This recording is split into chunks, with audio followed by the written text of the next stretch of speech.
참 세상에 가장 정교한 사랑의 표현이죠. 세상에서 가장 정교한 표현. 네가 내 안에 있다. 내가 너 안에 있다. 그렇죠? 정말 닭살 돋는 말인데 연애 시절에는 그 말이 아무렇지도 않게 당연한다듯이 그렇게 하나도 의심하지 아니야. 서로 안에 있다라고 하는 그 표현을 많이 사용합니다.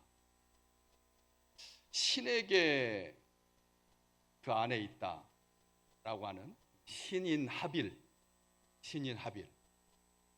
이런 표현은 사실은 굉장히 힘든 표현입니다.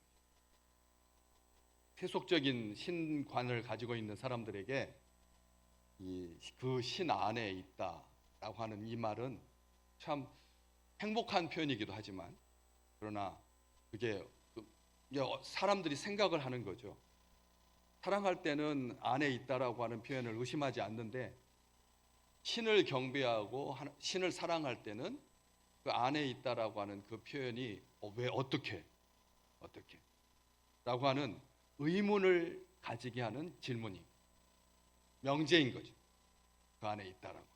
특별하게 오늘 설교 제목이 6절 말씀 그의 안에 산다고 하는 자, 그의 안에 산다고 하는 자 이렇게 되어 있으니까.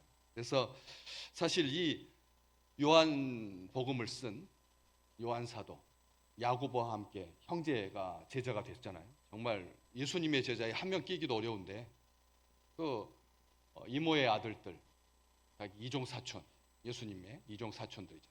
야고보와 요한.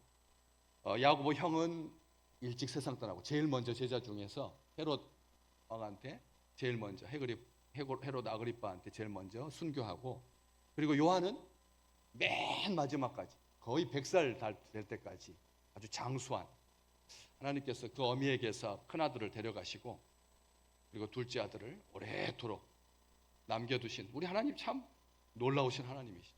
그 요한이 요한복음 쓰고 요한서신 3개 쓰고 요한계시록까지 썼으니까.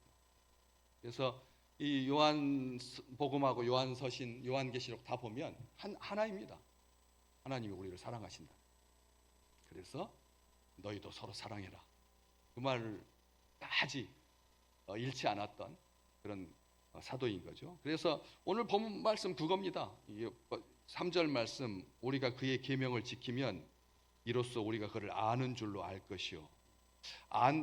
이 요한이 안다라고 하는 이 말, 안다라고 하는 말, 그 앞에 1장에서는 사귄다라고 하는 표현을 썼고 2장에서는 안다라고 표현을 하고 그 이후로 이제 쭉 사랑이라는 말로 확정되어서 우리에게 쓰고 있는데 의로우신 예수 그리스도께서 우리의 대언자이신 예수 그리스도께서 우리의 죄를 용서해 주시기 위해서 화목 제물이 되어 주시고 우리만 위할 뿐만 아니라 온 세상의 죄를 위해서 화목 제물이 되신 것이다. 2장은 이제 그렇게 시작을 합니다.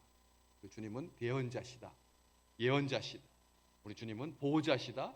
우리를 위로하신다. 우리를 변호하신다.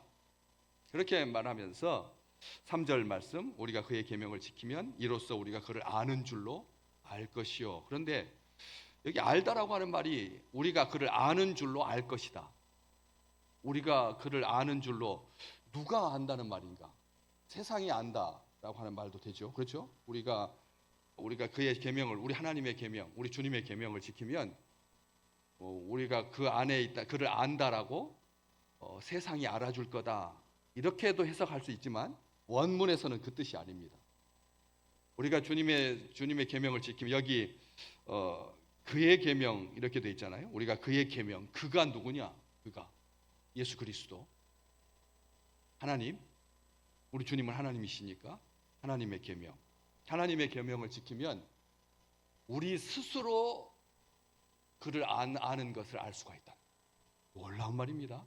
우리가 먼저 안다는 거예요. 우리가 먼저 알아요. 우리가 하나님의 계명을 지키면 우리가 하나님을 안다라고 하는 것을 우리 스스로 우리가 먼저 안다는 거예요. 이게 놀라운 복인 거죠. 세상이 알아주지 않아도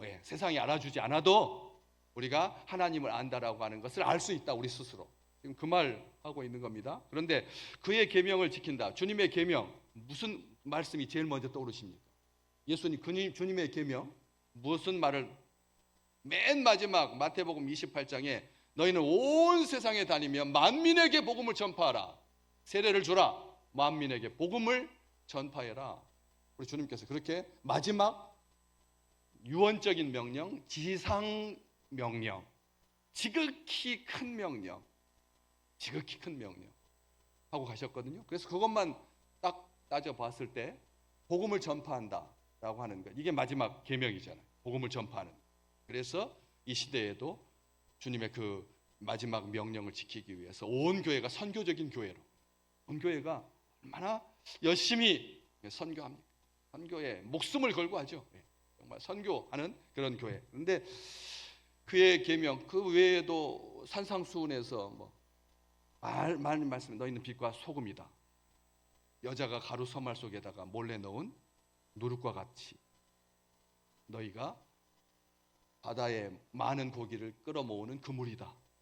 말씀하시면서 여러 가지 계명들, 마태복음 5, 6, 7장 산상보훈, 산 위에서 우리에게 허락해 주신 보배와 같은 말씀, 교훈들, 이게 다 계명이잖아요. 그래서 그렇게 여러 가지가 막 생각이 나는 거죠. 그의 계명을 지키면 우리가 하나님을 안다는 것을 우리가 알 것이요. 이렇게 말하니까 그의 계명을 여러 가지 생각할 수가 있잖아요. 그런데 딱 하나만 볼까요? 다음 장, 우리 요한 1서 펴셨으니까 요한 3서 23절, 요한 1서 3장 23절, 3장 23절 읽겠습니다. 그의 계명은 이것이니 곧 그 아들 예수 그리스도의 이름을 믿고 그가 우리에게 주신 계명대로 서로 사랑할 것이니라. 아멘. 우리 주님의 계명, 그냥 사도 요한이 여기다가 딱 써놨어요. 그의 계명, 이것저것 해석할 필요 없다. 누구는 이렇게 주님의 계명, 이게 주님의 계명이라고 말하고, 누구는 이게 주님의 계명이라고 말하고, 누구는 마지막 계명이 제일 크다라고 말하고, 아니다, 제자들에게 같이 있을 때 처음부터 가르쳤던 그 모든 것들을 종합해서 넓게 살펴야 된다. 여러 가지 이 말 저 말이 많을 거잖아요. 그렇기 때문에 사도 요한은 요한일서 3장 23절에 그의 계명은 이것이다. 그 아들 예수 그리스도의 이름을 믿는 게 주님의 계명이다. 주님을 믿어라. 이게 주님의 계명이라는 거예요. 안식일을 기억하여 거룩하게 지켜라. 하나님의 명령이고, 그리고 우리 주님은 이 땅에 오셔서 예수 그리스도를 믿어라. 이게 계명이고, 또 한 가지, 그 계명과 함께 23절 그가 우리에게 주신 계명대로 한 번 더 강조하는 거죠. 한 번 더 그가 우리에게 주셨다. 그의 계명을 뭐냐? 서로 사랑할 것이니라. 아멘. 서로 사랑할 것이니라. 서로 사랑하시기를 주의 이름으로 축복합니다. 믿음의 형제들께 더욱더 사랑할지니라. 믿음의 형제들을 더욱더 사랑할지니라. 이웃 원수도 사랑하지만, 가족도 사랑하지만 믿음의 식구들을 더욱더 사랑할지니라. 우리 주님께서 그렇게 말씀하신 겁니다. 다른 거 없습니다. 이걸 말씀하셨습니다.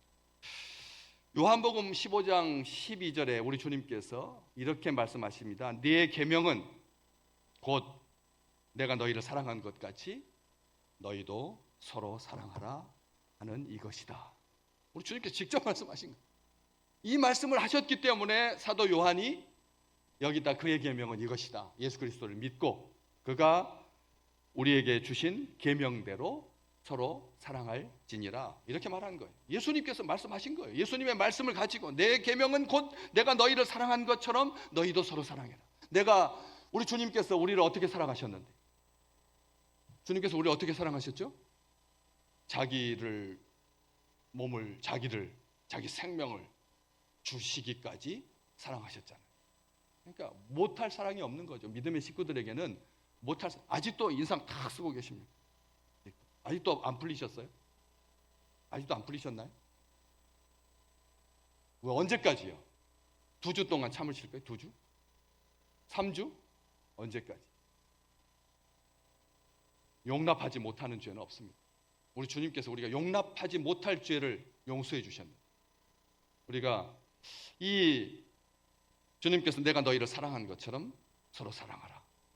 이렇게 말씀하셨는데, 그래서 그 주님의 계명을 지키는 자는 오늘 말씀, 우리가 그를 아는 줄로 스스로 우리가 알 수 있다. 우리가 주님을 안다는 것을 알 수 있다. 형제를 사랑하면, 예수를 잘 믿으면 형제를 사랑하게 되고, 형제를 사랑하면 우리가 그를 안다. 하나님과 사귐이 있다. 하나님과 교통한다. 하나님과 교제한다. 하나님을 사랑한다 라고 알 수가 있다라고 합니다. 그의 계명을 지키면 우리가 하나님을 사랑하는 것을 알 수가 있다. 요한복음 14장 15절에 우리 주님께서 이런 말씀도 하셨습니다. 너희가 나를 사랑하면 나의 계명을 지키라. 21절에도, 요한복음 14장 21절에도 나의 계명을 지키는 자라야 나를 뭐 하는 자다? 나를 사랑하는 자다. 나의 계명을 지키는 자라야 나를 사랑하는 자다. 나를 사랑하는 자는 내가 아버지께 사랑을 받는 것처럼 나도 그를 사랑하여 그에게 나를 어떻게 할 거다? 나타낼 거다. 주님께서 그렇게 말씀하셨습니다. 우리가 그의 계명을 지키면 하나님을 안다라고 하는 것을 우리가 알 것이요. 주님을 아는 사람은 주님을 계명을 지키는 자다. 주님의 계명을 지키는 자는 주님을 아는 자다. 하나님과 사귐이 있는 자다. 하나님을 사랑하는 자다. 하나님의 사랑 안에 거리라. 요한복음 15장 10절 말씀 우리 다 같이 함께 읽어볼까요? 요한복음 15장 10절. 내가 아버지의 계명을 지켜 그의 사랑 안에 거하는 것 같이 너희도 내 계명을 지키면, 아멘.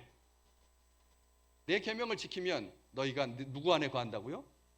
그냥 주님 안에 거한다라고 하는 말은 주님의 사랑 안에 거한다. 주님께서 아주 강조하여서 힘주어서 말씀하셨습니다. 주님을 알면 주의 계명을 지키게 되고, 그런데 오늘 그 짧은 말보다 더 2배나 길게 강조하고 있는 것이 4절 말씀이죠. 3절보다 더 훨씬 더 길잖아요. 이 분량이 4절 말씀에 그를 안다고 하면서도 그의 계명을 지키지 않는 자는 어떤 사람이다? 거짓말하는 자다. 진리가 그 속에 있지 않은 자다. 참이 없다. 밑에 각주까지 딱 써놨어요. 진리가 그 속에 있지 않다라고 하는 말은 참된 것이 하나도 없다. 그를 안다고 하면서 그의 계명을 안 지킨다니 말도 안 된다. 그분이 어떤 분인지 다 아는데 어떻게 그분의 말씀을 지키지 않겠느냐 해서 5절 말씀에 계명에서 5절 말씀에 누구든지 그의 말씀을 지키는 자, 이렇게 아예 친절하게 계명이라고 하니까 우리는 너무 또 커 보일까 봐 계명하니까 뭐 하나님께서 공식적으로 1계명, 2계명, 3계명 딱 주신 거 그것만 그렇게 할까 봐, 제한할까 봐, 스스로 또 너무나 놀랄까 봐. 그래서 그분께서 하신 모든 말씀, 5절 말씀에 누구든지 그의 말씀을 지키는 자는 하나님의 사랑이 참으로 그 속에서 온전하게 되었나니 이로써 우리가 그의 안에 있는 줄을 우리가 알 것이요. 또 한 번 더 강조하고 있는 겁니다. 우리가 그래서 하나님을 알면 안다고 하면서 계명을 지키지 않는 사람은 거짓말하는 자고 진리가 그 속에 있지 않은 자고, 하나님을 아는 것과 그의 계명을 지키는 것은 분리될 수 없다는 것. 분리될 수 없다. 주님을 안다고 하면서 주님의 계명을 지키지 않는 자는 거짓말하는 자다. 그 진리가 그 속에 없다. 우리가 참으로 주님을 알게 되면 주님을 사랑하게 되고 주님의 사랑 안에 거하게 돼.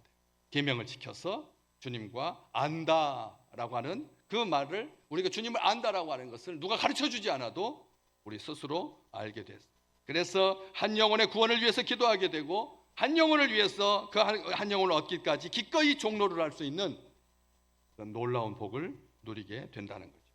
5절 말씀, 누구든지 그의 말씀을 지키는 자는 하나님의 사랑이 참으로 그 속에서 온전하게 되었나니, 이렇게 이 말 더 이번에 새로 나온 새한글 성경에 보니까 이렇게 누구든 하나님의 말씀을 지키면 그 사람 안에서 이미 하나님의 사랑이 참으로 완전해진 것입니다. 아멘. 하나님의 말씀을 지키면 그 사람 안에서 이미 하나님의 사랑이 참으로 완성되었습니다. 참 하나님의 사랑이 완성됐다. 하나님 안에서. 그래서 우리가 하나님 안에 있다라고 하는 것을 알 수 있습니다. 이렇게 번역했습니다. 정확하게 번역하고 있는 것입니다. 누구든지 주님의 말씀을 지키면 그 사람 속에서 주님에 대한 우리의 사랑이 참으로 완성됩니다. 바로 그런 말인 것이죠. 우리가 주님 안에 있다라고 하는 것을 우리가 알 수 있다. 주님 안에 있다라고 하는 말, 주님 안에 거한다라고 하는 말, 주님 안에 있다라고 하는 말은 주님과 사귐이라고 하는 말과 같은 말이다. 다른 말이 아니다. 하나님 안에 있는 사람은 하나님과의 그 사귐 안에 중단 없는 그 사랑 안에 거하는 그런 놀라운 복을 누리게 된다라고 하는 거죠. 하나님을 아는 사람은 하나님의 뜻을 온전히 행하신 예수 그리스도의 삶이 나타날 수밖에 없다. 6절 말씀. 그의 안에 산다고 하는 자는 그 주님께서 행하신 대로, 주님께서 행하시는 대로 자기도 행할지니라. 우리 주님께서 아버지의 뜻 안에 거하시고 아버지의 계명 안에 거하시고 아버지 하나님의 말씀 안에 거하심으로 주님의 사랑 안에, 하나님 아버지의 사랑 안에 거하셨던 것처럼, 아까 처음에 말씀 맞죠? 요한복음 15장 10절, 내가 아버지의 계명을 지켜서 그의 사랑 안에 거하는 것 같이 너희도 내 계명을 지키면 내 사랑 안에 거하리라. 우리 주님께서 말씀하셨습니다. 내가 아버지의 계명을 지켜서 아버지 하나님의 사랑 안에 거했다. 그래서 사랑하는 아들이지 그냥 감정적으로 사랑한 것이 아니다라고 말씀하시잖아요. 그런 것처럼 하나님과의 사랑 안에 거하는 것, 하나님의 계명을 지키는 것, 하나님을 아는 것은 우리의 삶 전체를 근원부터 바꾸는 놀라운 능력이 됩니다. 변화시킨다는 것. 하나님과의 사귐, 하나님의 뜻을 존중하고 힘을 다해서 그의 계명을 지키는 것을 반드시 수반하게 되고, 그러므로 말미암아 삶이 달라지는 것입니다. 우리 주님께서 아버지의 사랑 안에 거하시면서 형제를 사랑하셨습니다.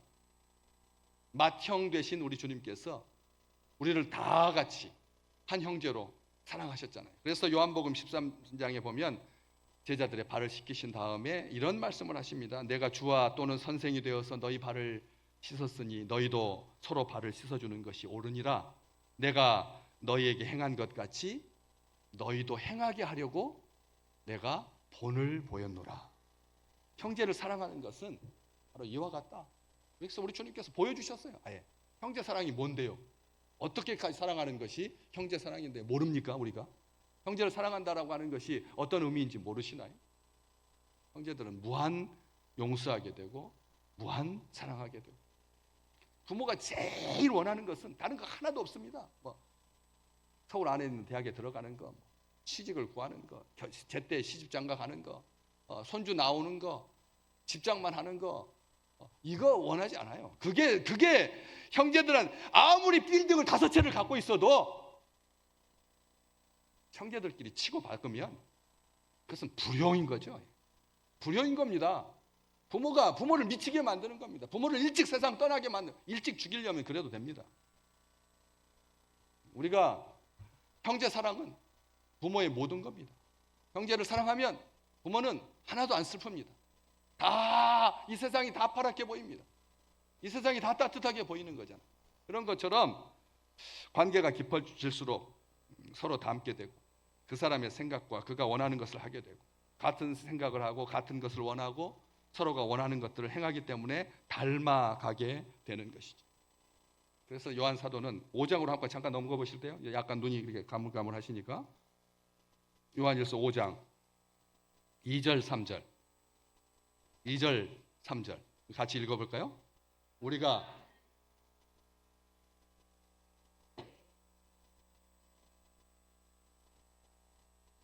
하나님을 사랑하는 것은 이것이니 우리가 그의 계명들을 지키는 것이라. 마지막 힘주어서 그의 계명들은 아멘, 무거운 것이 아니다.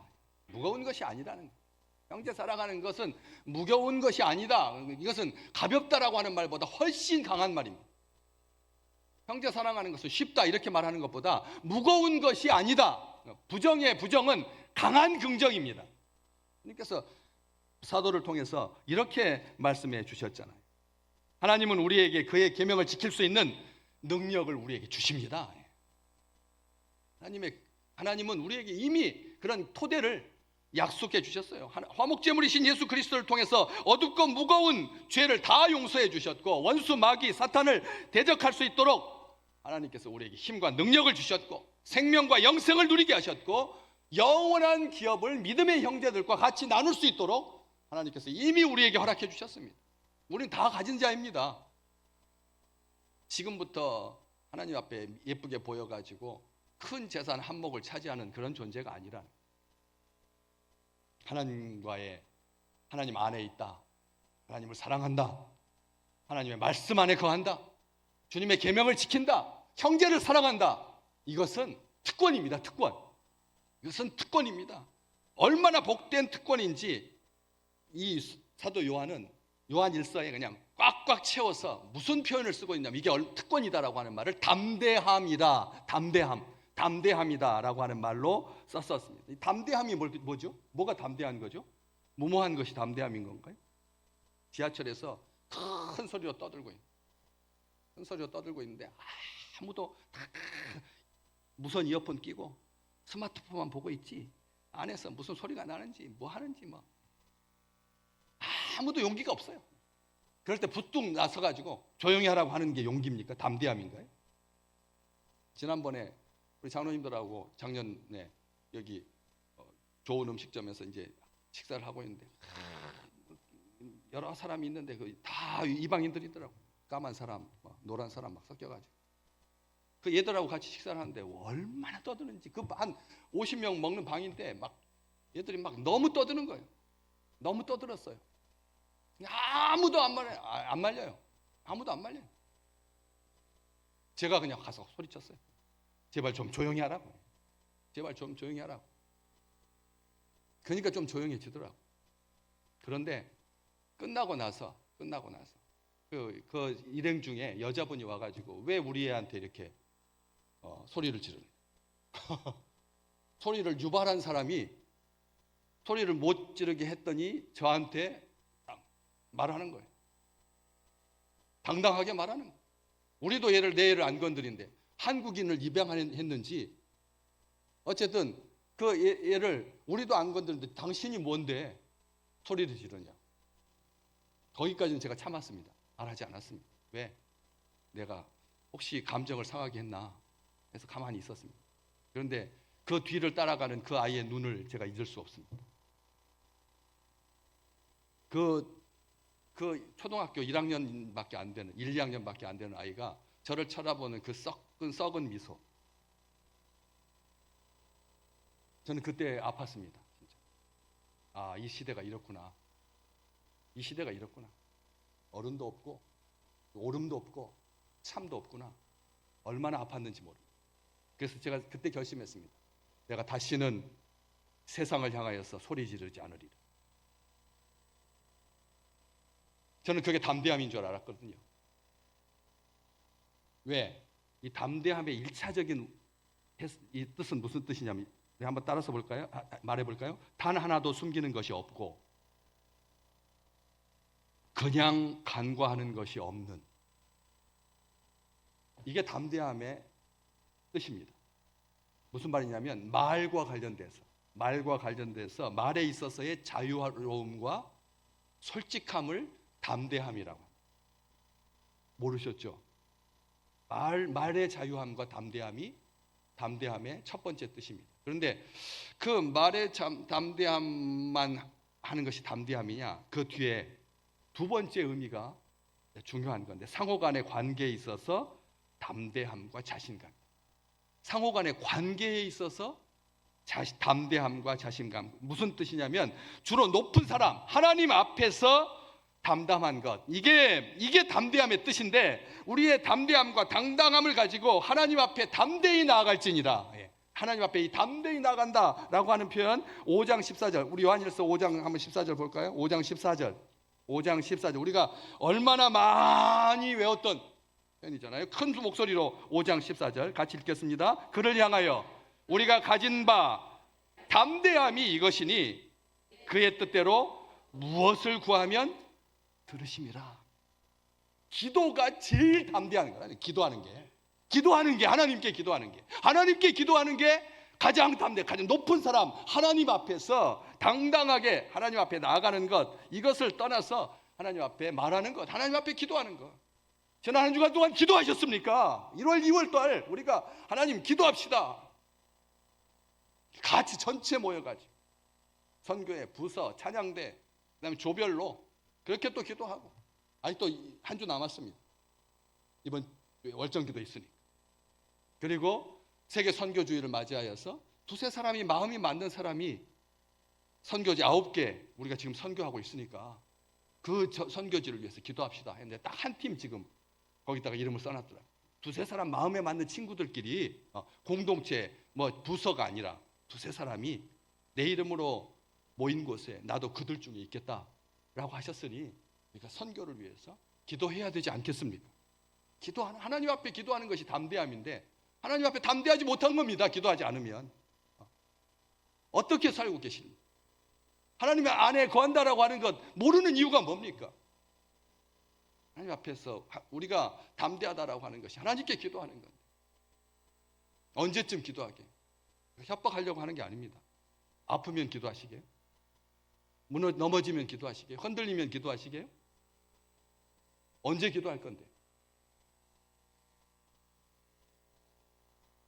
이 담대함은 가장 크게 빛나는 것이 우리 4장 17절 잠깐 볼까요? 요한일서 4장 17절 4장 17절 함께 같이 읽어볼까요? 이로써 사랑이 우리에게 온전히 이루어진 것은 우리로 심판날에 담대함을 가지게 하려 함이니 주께서 그러하심과 같이 우리도 이 세상에서 그러하니라.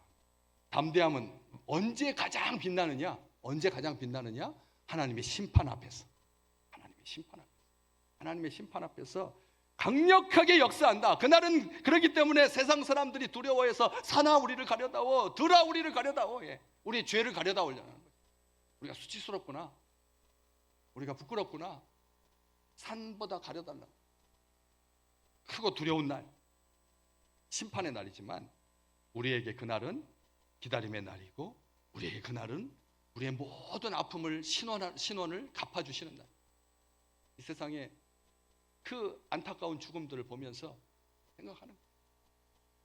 전쟁, 힘이 없으면 그렇게 우크라이나의 대통령이 좀 도와달라고 하는데도 힘이 없으면. 그래서 우리의 가진 담대함이 가장 빛나는 날이 하나님의 심판대 앞에 섰을 때. 왜? 우리는 이미 심판의 자리에서 생명의 자리로 옮겨졌기 때문입니다. 하나님께서 우리를 이미 옮겨주셨기 때문에, 영생을 누리게 하셨기 때문에, 영원한 하나님과의 사귐 가운데 살게 해주셨기 때문에 이보다 더 좋을 수가 있겠습니까? 우리는 그리스도 안에서 죄사함과 영생의 복을 누리고 담대히 주님 앞에 나아가고 주님 앞에 담대히 말하고 담대히 기도하고 그 특권을 마음껏 누리고 장차 심판의 날에도 담대함을 잃지 않는 그 안에 산다고 하는 자, 그 안에 산다고 하는 자, 그 안에 사는 자, 우리임을 우리 스스로 알고 하나님 앞에 감사하는 식구들 되시기를 주의 이름으로 축복합니다.